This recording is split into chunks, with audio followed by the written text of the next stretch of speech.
Hello friend, कैसे हैं आप लोग। तो आइए आज हम टॉपिक चालू करते हैं। पृथ्वी के प्रमुख परिमंडल। परिमंडल का मतलब होता है कि हमारे पृथ्वी के चारों ओर क्या क्या पाए जा रहे हैं, उसी को हम कहते हैं परिमंडल। जैसे हमारे पृथ्वी के चारों ओर देखा जाए तो आपको देखने को क्या क्या मिल जाएगा। तो आपको यहाँ पे मिल जाते हैं पहाड़, मिल जाते हैं आपको देखने को। आपको यहाँ पर झील मिल जाते हैं देखने को। नदियाँ मिलती हैं देखने को। तो जो भी आप देख रहे हैं, इसी को हम अपने परिमंडल में शामिल करते हैं। तो आइए देखते हैं इसमें क्या क्या हमें पढ़ने को आज मिलता है। क्लास कहता है, जैसा कि आप पहले अध्याय में पढ़ चुके हैं कि पृथ्वी एकमात्र ऐसा ग्रह है जहाँ जीवन है। मानव यहाँ जीवित रह सकता है क्योंकि जीवन के लिए आवश्यक तत्व पाए जाते हैं। जैसे भूमि पाया जाता है, जल है, हवा है, पृथ्वी पर मौजूद है। तो इन सभी के कारण यहाँ पर जीवन आसान है।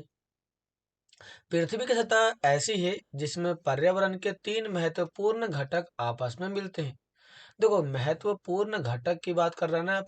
महत्वपूर्ण घटक का मतलब होता है जो यहाँ पर एक साथ पाए जाते हैं और ये एक दूसरे को प्रभावित करते हैं। पृथ्वी का ठोस भाग जिस पर हम रहते हैं उसे भूमंडल कहते हैं। क्या कहते हैं? भूमंडल। गैस की परतें जो पृथ्वी के चारों ओर घेरती है उसे वायुमंडल कहते हैं। मतलब हम जिसके ऊपर रहते हैं उसे क्या कहते हैं? अर्थ कहते हैं।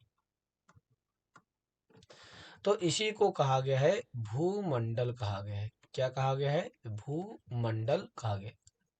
लेकिन हमारे अर्थ के ऊपर क्या है? तो गैसों का एक बहुत बड़ा आवरण है। आवरण मतलब एक बहुत बड़ा आपके पास गुब्बारा है अर्थ के चारों ओर जो फैला हुआ है। तो आपके अर्थ के चारों ओर जो गुब्बारे के साइड में फैला होता है, इसी को हम कहते हैं क्या? इसी को हम कहते हैं वायुमंडल कहते हैं, एटमॉस्फेयर कहते हैं। ठीक क्लास। यहाँ पे कह रहा है आगे, क्या कह रहा है कि जहाँ ऑक्सीजन, नाइट्रोजन, कार्बन डाइऑक्साइड और दूसरी कई सारी गैसें पाई जाती है। पृथ्वी के बहुत बड़े भाग पर जल पाया जाता है जिसे हम कहते हैं जलमंडल कहते हैं। तो आपने देखा होगा कि हमारे पास समुद्र है। तो जहाँ जहाँ पे भी आप देखते हैं कि हमारे पास समुद्र है, इस समुद्र को ही हम कहते हैं क्या? जल मंडल हम इसे कहते हैं। क्या कहते हैं? जलमंडल कहते हैं। जलमंडल में जल की सभी अवस्थाएं पाई जाती है। जैसे कि हमारे यहाँ जल पानी अब बर्फ के तौर पे पाए जाते हैं, पानी के तौर पे पाए जाते हैं, और ये वाष्प मतलब कि वेपराइजेशन के तौर पर पाए जाते हैं। जीव मंडल की एक सीमित क्षेत्र होती है जहाँ स्थल, जल और हवा एक साथ मिलते हैं। सभी प्रकार के जीवन पाए जाते हैं। मतलब ये हुआ कि जहाँ पर आपका तीनों ही क्षेत्र पाए जाएंगे, उन्हीं जगहों पर आपको क्या मिलेंगे? तो ज्यादातर जितने भी जीव जंतु पाए जाते हैं वो आपको वहां पर देखने को मिल जाएंगे। तो जहाँ पर आप देख रहे हैं ना कि तीनों मिल रहे हैं, जहाँ पर आपको मिल रहा है एटमॉस्फेयर, मिल रहा है आपको लिथोस्फेयर, मिल रहा है आपको हेमोस्फेयर, मिल रहा है आपको। तो जहाँ पर ये तीनों हेमिस्फीयर आपके मंडल मिल रहे हैं, उन्हीं क्षेत्र को तो हम कहते हैं यहाँ पर पारितंत्र कहते हैं या बायोस्फीयर कहते हैं। इसे हम कहते हैं बायोस्फीयर कहते हैं। कहता है भूमंडल। आइए देखते हैं भूमंडल क्या होता है। तो कहता है पृथ्वी के ठोस भाग को भूमंडल कहा जाता है। ये प्रकृति की चट्टानों और मिट्टी की पतली परत का बना होता है जिसमें जीवन के लिए पोषक तत्व पाए जाते हैं। इसको समझने के लिए आप इस प्रकार के डायग्राम को समझिए। इस प्रकार के डायग्राम का मतलब है कि हमारे अर्थ के ये ऊपरी भाग के बारे में बताने का काम कर रहा है। तो कह रहा है पृथ्वी का ठोस भाग। तो हमारे पृथ्वी का ये जो आप देख रहे हैं ना, ये आपका ठोस भाग होता है, इसी को हम कहते हैं भूमंडल। भूपट्टी भू भूप्रपट्टी का मतलब होता है भूमि के ऊपर का जो लेयर होता है, इसे कहते हैं भूप्रपट्टी।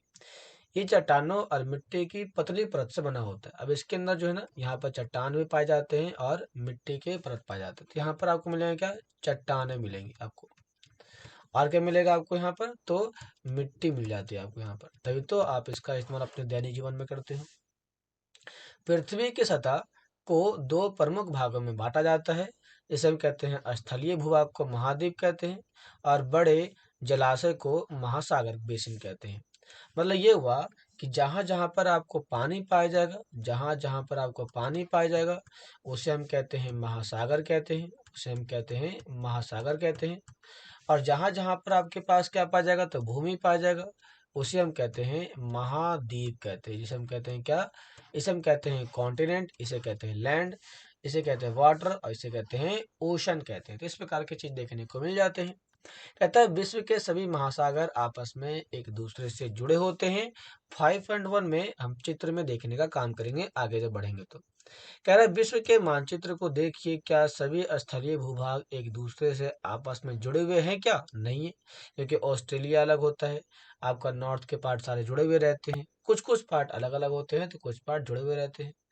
समुद्र जल की तल सभी जगह समान होता है। स्थल की ऊंचाई को समुद्र तल से मापा जाता है। मतलब हमारे पास ये ये कुछ स्ट्रक्चर ये समझो ऐसे। तो यहाँ से माउंटेन है, तो इस माउंटेन की जो हाइट होती है, वो हमारे पास जो पानी का लेयर होता है, हम इससे मापने का काम करते हैं कि इसकी हाइट कितनी मीटर है, या कितने किलोमीटर है, या फिर कितना फुट है। हम इसको पानी के लेयर से ऊपर मापने का काम करते हैं। पानी के लेयर को हमने यहाँ पर शून्य मान रखा है, क्योंकि ये हमारे पास एक ऐसा माध्यम है जो बताता है कि पानी एकदम बैलेंस वे में हमारे पास है। इसी मैप में बताया गया है। यहाँ पे आप देखेंगे तो देखो क्या मिलेगा आपको, ऑस्ट्रेलिया अलग है आपके पास, मेडागास्कर अलग है आपके पास।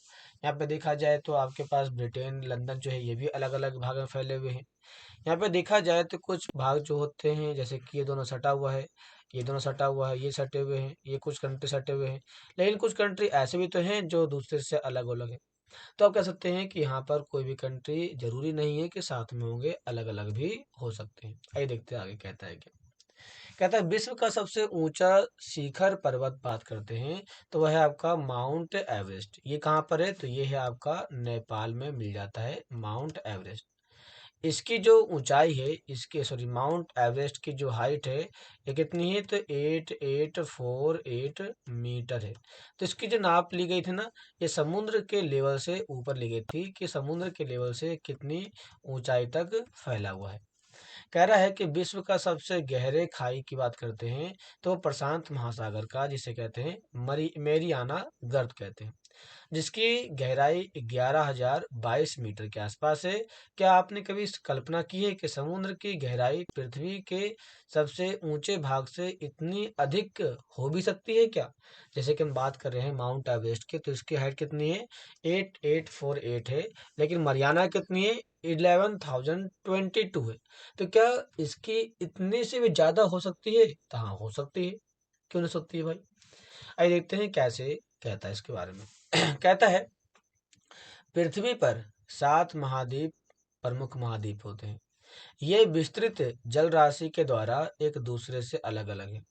ये कौन कौन से महाद्वीप हैं, तो एशिया है, यूरोप है, अफ्रीका है, उत्तरी अमेरिका है, दक्षिणी अमेरिका है, ऑस्ट्रेलिया है, और अंटार्कटिका। तो ये हमारे पास 7 प्रमुख महाद्वीप मिल जाते हैं। कहता है यहाँ पर आगे कि विश्व के मानचित्र को देखिए और ध्यान दीजिए कि स्थल का बहुत बड़ा भाग उत्तरी गोलार्ध में पाया जाता है। आइए हम देख लेते हैं इस मैप में। इस मैप को मैं थोड़ा सा उल्टा कर देता हूँ, अब आपको समझ में ज़्यादा अच्छे से आ सकता है। आइए देखते हैं। तो कह रहा है कि यहाँ पर कौन कौन से आपको कॉन्टिनेंट मिल जाते हैं, जरा देखते हैं हम यहाँ पर। तो कह रहा है क्या, पहला तो ये रहा आपका उत्तरी अमेरिका, दूसरा दक्षिणी अमेरिका, तीसरा यूरोप, चौथा एशिया, पांचवा अफ्रीका, छठा ऑस्ट्रेलिया। सातवां की बात करते हैं तो सातवां हमारे पास नीचे आ जाता है अंटार्कटिका। ये वाला पार्ट आता है आपका सातवें में। तो सात हमारे पास क्या है, महाद्वीप है। जितने भी महाद्वीप हैं वह बीच में पाए जाने वाले ओशन से, जैसे कि अटलांटिक महासागर, हिंद महासागर, प्रशांत महासागर, इन सभी से क्या है, ये अलग अलग है, फैले हुए हैं। ठीक है, अब आइए आगे देखते हैं। तो वह कह रहा है क्या, एशिया। आइए बात करते हैं एशिया के बारे में। तो कहता है एशिया विश्व का सबसे बड़ा महाद्वीप है। ये पृथ्वी के कुल क्षेत्रफल के 1/3 भाग पर फैला हुआ है। तो एशिया की बात करते हैं, एशिया महाद्वीप की बात करते हैं, तो इसकी पहली विशेषता क्या है, तो ये वर्ल्ड के पूरे मानचित्र के बराबर है, सॉरी ये वर्ल्ड के पूरे 1/3 भाग पर फैला हुआ है। ये महाद्वीप पूर्वी गोलार्ध में स्थित है। कर्क रेखा इस महाद्वीप से होकर के गुजरती है। कौन सी रेखा? कर्क रेखा इस महाद्वीप से जाके गुजरती है। एशिया के पश्चिम में यूराल पर्वत पाया जाता है। इसे यूरोप से अलग करती है। तो इसके ईस्ट में कौन सा पूरा पर्वत पाया जाता है? उसे हम कहते हैं यूराल पर्वत पाया जाता है। यूराल पर्वत पाया जाता है। कह रहा है क्या? ये यूरोप से अलग करती है। यूरोप और एशिया के संयुक्त भूभाग को यूरेशिया कहा जाता है। यूरोप और एशिया के मिलने से क्या बनता है? हमारा यूरेशिया बनता है। अब हम बात करते हैं यूरोप के बारे में। यूरोप एशिया से छोटा है। ये महाद्वीप एशिया के पश्चिम में स्थित है, वेस्ट पार्ट में है। अंटार्कटिका वृत्त इससे होकर के गुजरता है। यह 3 तरफ से जल से घिरा हुआ है। विश्व के मानचित्र को देखिए और इसकी स्थिति का पता लगाइए कि ये कहाँ कहाँ पर फैला हुआ है। यदि हम बात करते हैं इस मैप में यूरोप के बारे में, तो आपको ये दिखाई पड़ रहा है यूरोप कहाँ कहाँ पर फैला हुआ है। तो ये रहा आपके यूरोप के बारे में। तो देखो क्या रहा है क्या यहाँ पे कह रहा है कि ये रहा हमारे पास यूरोप, जिसका एक पार्ट एशिया से, ऊपर का पार्ट अंटार्कटिका महासागर से, नीचे का पार्ट भूमध्य सागर से, और आपका आपका वेस्ट का पार्ट जो है वो अटलांटिक महासागर से घिरा हुआ है। ठीक है क्लास, आगे देखते हैं। कहता है अफ्रीका, कह रहा है एशिया के बाद विश्व का दूसरा सबसे बड़ा महाद्वीप है। विषुवत वृत्त 0 डिग्री अक्षांश इस महाद्वीप के लगभग बीच से जाके गुजरता है। कहता है अफ्रीका का बहुत बड़ा भाग उत्तरी गोलार्ध में स्थित है। 5.1 में आप देखेंगे तो आपको पता चल जाएगा कि आप पाएंगे कि यही एक ऐसा महाद्वीप है जिससे होकर के कर्क रेखा, विषुवत रेखा, मकर रेखा, ये तीनों ही रेखाएं गुजरती है। आप इसका थोड़ा मैप देखेंगे तो आपको थोड़ा सा मैप से समझ में आ जाएगा कि ये एक्चुअल में किस प्रकार से फैला हुआ है ये पूरे के पूरे एरिया के अंदर। तो ये कह रहा है क्या? आप देखेंगे तो यहाँ से 0 डिग्री गुजरता है। यहाँ से आगे गुजरता है ट्रॉपिक ऑफ कैंसर, 23 हाफ गुजर जाता है। यहाँ से आगे गुजर जाता है कौन सा? तो 23 डिग्री हाफ आपका साउथ गुजर जाता है। यहाँ पे कहता है सहारा का रेगिस्तान विश्व का सबसे बड़ा गर्म रेगिस्तान है, जो कि अफ्रीका में ही फैला हुआ है।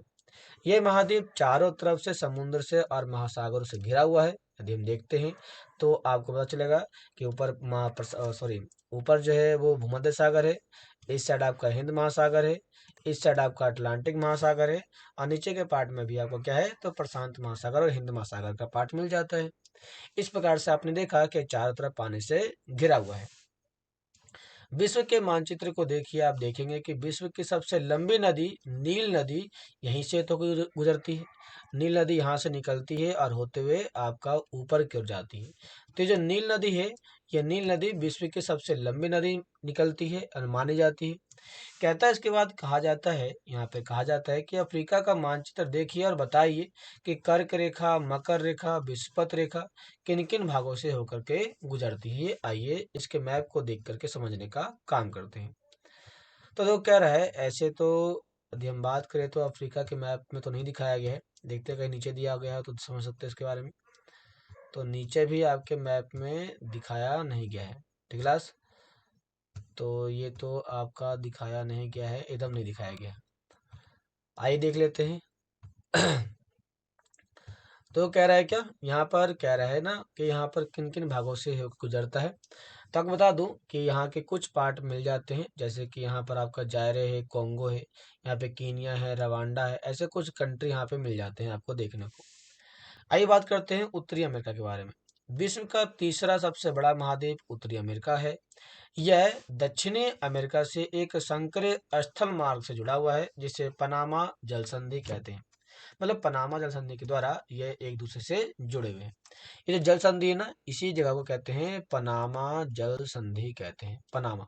ठीक क्लास, कहते हैं कि ये महाद्वीप पूरी तरह से उत्तरी और पश्चिमी गोलार्ध में स्थित है। ये महाद्वीप 3 महासागरों से घिरा हुआ है। क्या आप इन महासागरों के नाम बता सकते हैं? जरूर बता सकते हैं।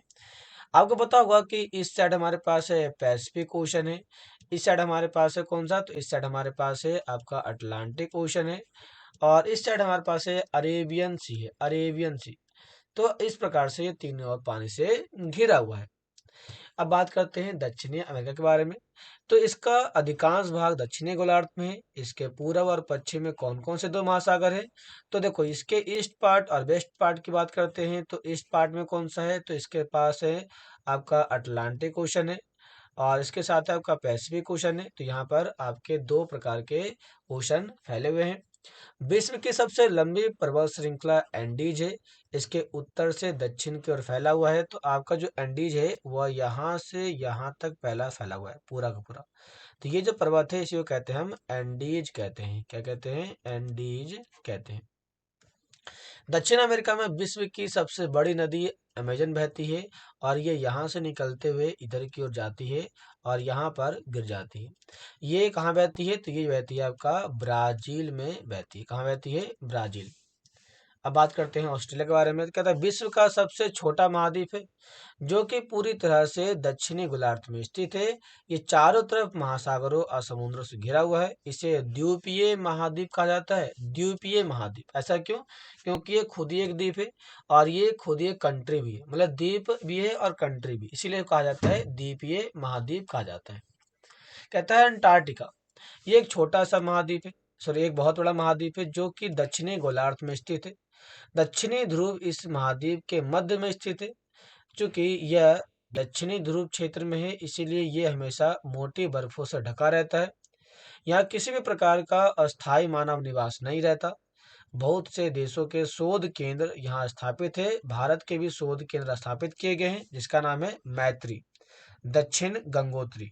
मैत्री और दक्षिण गंगोत्री के नाम से यहाँ पर दो स्थानों को बनाया गया है, शोध केंद्र को बनाया गया है। आगे कहता है जलमंडल। जलमंडल मतलब होता है कौन? तो कहते हैं जहां पर जल की अधिक मात्रा पाई जाती है उसी को हम कहते हैं जलमंडल कहते हैं। कहते हैं पृथ्वी को नीला ग्रह कहा जाता है। पृथ्वी का 71% भाग जल है और 29% भाग क्या है? स्थल है।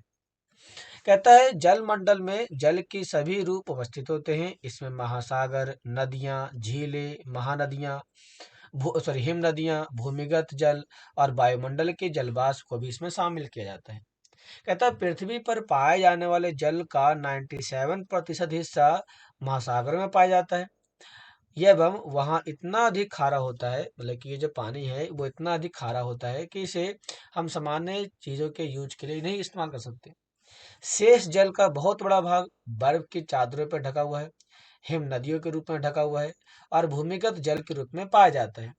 जल का बहुत कम भाग अलवण मतलब कि स्वच्छ होता है, जो मनुष्य के इस्तेमाल में आता है। यही कारण है कि नीले ग्रह में रहने के बावजूद हम पानी की कमी महसूस करते हैं। क्यों?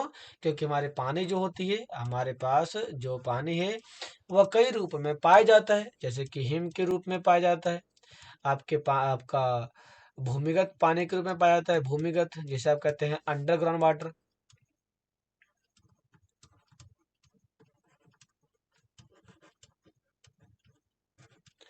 तो कह रहा है आगे कि यदि इस प्रकार से पानी पाए जाएंगे तो हमारे पास पीने के लिए जो पानी होते हैं, पीने के लिए पानी कम पड़ जाती है। तो हम पानी के लिए त्राही त्राही मचाते रहते हैं, हल्ला चलाते रहते हैं, भाई हमें पानी दो, भाई हमें पानी दो। या कहता है महासागर। कहता है महासागर जलमंडल के मुख्य भाग है। ये आपस में एक दूसरे से जुड़े होते हैं। महासागरीय जल हमेशा गतिशील रहती है, क्योंकि ये हमेशा ही क्या रहती है? चलती हुई रहती है। तरंगे, ज्वार भाटा, महासागरीय धाराएं। महासागरीय जल की तीन मुख्य गतियां होती है। ये तीन प्रकार की गतियां करती है। बड़े से छोटे आकार के आधार पर इन्हें 5 महासागरों में बांटा गया है, जिसे हम कहते हैं प्रशांत महासागर कहते हैं। क्या कहते हैं? प्रशांत महासागर कहते हैं। दूसरे कब क्या कहते हैं? दूसरे कहते हैं अटलांटिक महासागर कहते हैं। अटलांटिक महासागर कहते हैं। तीसरा हम कहते हैं दक्षिण महासागर कहते हैं, और चौथा अंटार्कटिका महासागर कहते हैं, और एक हिंद महासागर हो जाता है। तो ये है हमारे पास कुछ प्रमुख महासागरों के बारे में। कहता है प्रशांत महासागर सबसे बड़ा महासागर है। ये पृथ्वी के 1/3 भाग पर फैला हुआ है। पृथ्वी का सबसे गहरा भाग मेरियाना गर्त भी इसी महासागर में पाया जाता है, जैसे कि मैंने आपको बताया भी था। प्रशांत महासागर लगभग वृत्त के आकार का है। एशिया, ऑस्ट्रेलिया, उत्तर दक्षिण अमेरिका इसके चारों ओर स्थित है। चित्र 5.1 में देखेंगे तो आपको समझ में आएगा कि प्रशांत महासागर के चारों ओर इन महाद्वीपों की स्थिति का पता लगाइए, कहाँ कहाँ पर ये फैले हुए हैं। तो आपको मिलेगा क्या? आपको मिल जाएगा यहाँ पर कई सारे क्षेत्र मिल जाएंगे जो इसके चारों ओर फैले हुए हैं। आइए देखते हैं कौन कौन से इसके चारों ओर कौन कौन से क्षेत्र फैले हुए हैं। यदि हम बात करते हैं पैसिफिक ओशन के बारे में, तो देखो ध्यान देना यहाँ पर कि ये जो पूरा का पूरा रीजन है ये आपका नॉर्थ अमेरिका है, ये साउथ अमेरिका है। तो यहाँ पर भी आपको काफ़ी बड़ी मात्रा में क्षेत्र में लोग पाए जाते हैं और यहाँ पर अलग अलग प्रकार के शहर पाए जाते हैं। यहाँ देखते हैं तो यहाँ पर को मिल जाता है जापान है, कोरिया है, साथ साथ में आपको मिल जाता है फिलीपींस, ताइवान, आपका मंगोलिया, सॉरी मंगोलिया कह रहा हूँ, यहाँ पर आपका फिलीपींस, आपका इंडोनेशिया, जकार्ता, ऐसे कई सारे देश यहाँ पर आपको देखने को मिल जाते हैं क्लास। आइए देखता है कह रहा है क्या आगे। यहाँ पे कहता है अटलांटिक महासागर विश्व का दूसरा सबसे बड़ा महासागर है और ये अंग्रेजी भाषा के एस के आकार का दिखाई पड़ता है। इसके पश्चिमी किनारे पर उत्तर और दक्षिणी अमेरिका है, पूर्वी किनारे पर यूरोप और अफ्रीका है। अटलांटिक महासागर की तट रेखा बहुत अधिक तंदुरित है और यहाँ अनियमित और तंदुरित तट रेखा प्राकृतिक पोताश्रय और पतनों के लिए आदर्श स्थिति प्रदान करता है, क्योंकि यहाँ पे जहाज जाती हैं और रुक जाती हैं, रुकने में इसको सहायता करता है। व्यापार की दृष्टि से ये सबसे व्यस्त महासागरों में से एक माना जाता है, क्योंकि यहाँ से ट्रेड बहुत ही ज्यादा मात्रा में होते हैं। हिंद महासागर की हिंद महासागर ही एक ऐसा महासागर है जिसका नाम किसी देश के नाम पर यानी भारत के नाम पर रखा गया। यह महासागर लगभग त्रिभुज के आकार का है। इसके उत्तर में एशिया है, पश्चिम में अफ्रीका है और पूरब में आपके पास ऑस्ट्रेलिया पाया जाता है। कह रहा दक्षिण महासागर की बात करते हैं तो दक्षिण महासागर अंटार्कटिका महाद्वीप के चारों ओर फैला हुआ है। यह अंटार्कटिका महाद्वीप से उत्तर की ओर 60 डिग्री दक्षिण तक फैला हुआ है। अंटार्कटिका महासागर उत्तर ध्रुव वृत्त में स्थित है तथा ये उत्तर ध्रुव के चारों ओर फैला हुआ है। अंटार्कटिका महासागर ये प्रशांत महासागर के छिछले जल वाले एक संकरे भाग से जुड़ा हुआ होता है, जिसे बैरिंग जल संधि कहते हैं। क्या कहते हैं? बैरिंग जल संधि कहते हैं। यह उत्तरी अमेरिका के उत्तरी तटों और यूरेशिया से घिरा हुआ देखने को मिल जाता है। अब कहता है वायुमंडल क्या होते हैं। कह रहा है हमारे पृथ्वी के चारों ओर से गैसों की एक परत घिरी रहती है जिसे वायुमंडल कहते हैं। वायु की यह पतली परत इस ग्रंथ का महत्वपूर्ण एवं अटूट संबंध माना जाता है, क्योंकि जब तक वायुमंडल रहेगा नहीं लोग जीवित रह नहीं पाएंगे। हम यहाँ हमें एक ऐसी वायु प्रदान करती है जिससे हम लोग सांस लेते हैं। वायुमंडल में हम लोगों को सूर्य की कुछ हानिकारक किरणें से बचाते हैं। वायुमंडल लगभग 1600 किलोमीटर की ऊंचाई तक फैला हुआ है। वायुमंडल को उसके घटकों, तापमान और अन्य के आधार पर 5 परतों में बांटा जाता है। जैसे कि उसको क्षोभ मंडल में बांटा जाता है, पहला। समताप मंडल हो गया दूसरा, मध्य मंडल हो गया तीसरा, आयनमंडल हो गया चौथा और बहिर्मंडल हो गया पांचवा। तो इसको 5 अलग अलग परतों में बांटने का काम करते हैं उसकी विशेषता के आधार पर। कहता है वायुमंडल मुख्यतः ऑक्सीजन और नाइट्रोजन का बना होता है, जो साफ और शुष्क हवा का 99% भाग होता है। आयतन के अनुसार देखा जाए तो नाइट्रोजन 78% है, ऑक्सीजन 21% है और कार्बन डाइऑक्साइड, आर्गन, इन सभी का जो प्रतिशत है वह 1% के अंदर आ जाता है। ऑक्सीजन का उपयोग सांस लेने के लिए करते हैं, जबकि नाइट्रोजन का उपयोग हमें जीवित रहने के लिए, इसका डेवलपमेंट करने के लिए नीड पड़ती है। कहता है कार्बन डाइऑक्साइड यद्यपि बहुत कम मात्रा में है, लेकिन यह पृथ्वी के द्वारा छोड़ी गई ऊष्मा को एब्जॉर्ब कर लेती है और उसको अट्रैक्ट कर लेती है, जिससे पृथ्वी गर्म रहती है और ये पौधों की वृद्धि के लिए आवश्यक मानी जाती है। ऊंचाई के साथ वायुमंडल के घनत्व में विभिन्नता आती है और ये घनत्व समुद्री तल पर सबसे अधिक होता है तथा जैसे जैसे हम ऊपर की ओर जाते हैं वह तेजी के साथ घटता जाता है। आप जानते हैं कि पहाड़ों पर पर्वतारोहियों को हवा के घनत्व में कमी आने के कारण उन्हें सांस लेने में कठिनाई होती है।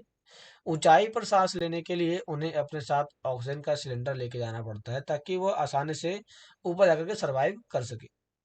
यहाँ पर कहता है क्या कहता है कि ऊपर की ओर जाते हैं तापमान घट जाता है, वायुमंडल पृथ्वी पर दबाव डालता है और ये एक स्थान से दूसरे स्थान पर अलग अलग होता है। कुछ क्षेत्रों में हमें अधिक दाब महसूस होते हैं, जबकि कुछ क्षेत्रों में हमें कम वायु दाब का महसूस होना देखने को मिल जाता है। कहता है वायु उच्च दाब से निम्न दाब की ओर जाती है और गतिशील वायु को पवन कहा जाता है। तो क्लास यहाँ से क्वेश्चन आ गया, क्वेश्चन कि पवन किसे कहते हैं, तो गतिशील वायु को पवन कहा जाता है, जो हमेशा ही क्या कहता हो, तो बहता रहता हो, चलता रहता हो। आगे कहता है जीव मंडल। जीव मंडल स्थल, जल और हवा के बीच में एक सीमित भाग माना जाता है, जल मंडल सॉरी जीव मंडल। ये वह भाग है जहाँ जीवन मौजूद है, यहाँ जीवों की बहुत सी प्रजातियां हैं जो सूक्ष्म जीवों बैक्टीरिया से लेकर बड़े स्तनधारियों के बीच में मिल जाती है। मनुष्य सहित सभी प्राणी जीवित रहने के लिए एक दूसरे के ऊपर जीव मंडल से जुड़े रहते हैं। मैं आपके ऊपर जुड़ा हूँ, आप मेरे ऊपर जुड़े हुए हैं।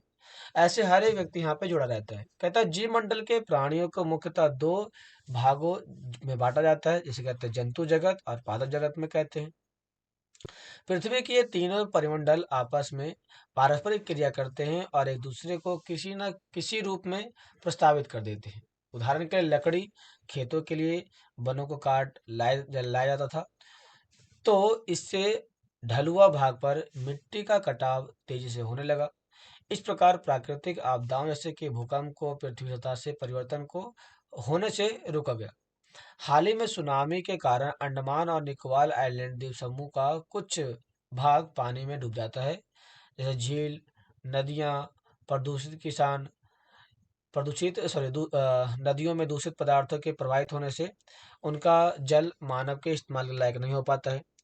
ये जल दूसरे जीवों को भी नुकसान पहुंचाता रहता है। उद्योग, तापीय विद्युत संयंत्र, गाड़ियों का उत्सर्जित पदार्थ वायु को दूषित करता रहता है। जैसे कि आप जब गाड़ी चलाते हैं, तो गाड़ी चलाने के दौरान आप ये देखते हैं कभी कि आप जो गाड़ी चला रहे हैं उसमें काफी ज्यादा मात्रा में पॉल्यूशन क्रिएट होता है, मतलब CO2 निकलता है। अब ये जो CO2 है, ये CO2 इतनी ज्यादा मात्रा में निकलता है कि हमारे इन्वायरमेंट को प्रभावित करता है। जैसे कि ये हमारे ग्लोबल टेम्परेचर को बढ़ा देता है। इसके कारण क्या होता है, तो वायुमंडल और जलमंडल के बीच के प्राकृतिक संतुलन को बनाए रखने के लिए जरूरी है कि पृथ्वी के संसाधनों के सीमित उपयोग का आवश्यकता पड़ती है, सीमित उपयोग की, ताकि हम कम से कम उपयोग करें और हर लोगों की जरूरतों को पूरा कर सके। क्लास तो इसके साथ हमारा चैप्टर खत्म होता है। आज हमने टॉपिक में काफी सारी चीजें पढ़ ली हैं। यदि आपको फिर भी कोई पॉइंट आ रहा है, डाउट आ रहा है, तो आप आसानी से बेझिझक आप कमेंट डाल सकते हैं। आपके कमेंट वहाँ पे डाले जाएंगे, बताए जाएंगे क्या क्या क्या क्वेश्चन है और कैसे उसको सॉल्व करना है। तो क्लास आज के लिए इतना ही। आप वीडियो को देखते रहिए, सब्सक्राइब करते रहिए। मिलते हैं नेक्स्ट वीडियो में आपके साथ। तब तक के लिए धन्यवाद।